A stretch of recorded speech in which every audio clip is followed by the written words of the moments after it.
Joining us now for Insights is Speckhard, Director of the International Center for the Study of Violent Extremism. She joins us now from Washington.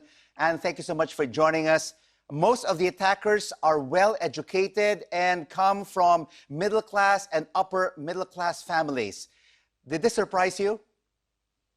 No, not at all. When we see revolutionary movements, it's oftentimes students, well-educated, privileged people, and the Islamic State movement is a movement of types.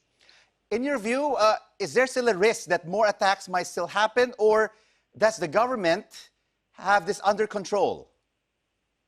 I think the government should be really cautious because they've arrested, I think it's around 60 people. And it reminds me of when I was in Brussels. I was supposed to fly the day they blew up the airport. ISIS blew up the airport.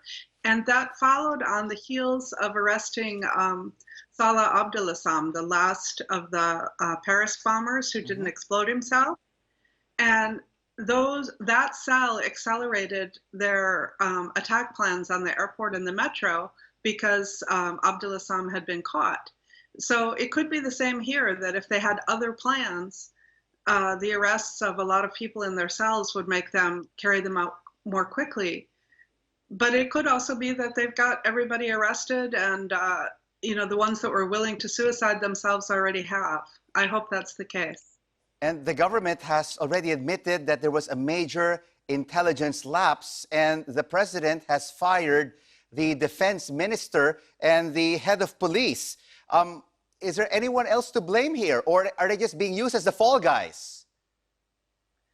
I always feel really bad when governments criticize themselves. I mean, of course, it would have been good if they had really realized what was coming down the pike. But I know I was in Colombo in February for UNODC conference, and one of the intel analysts told us that they were following these groups, but that the preacher that was inciting hate would from time to time disappear and they would just lose track of him.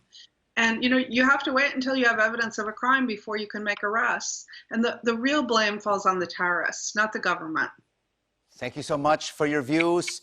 Anne Speckhard joining us from Washington.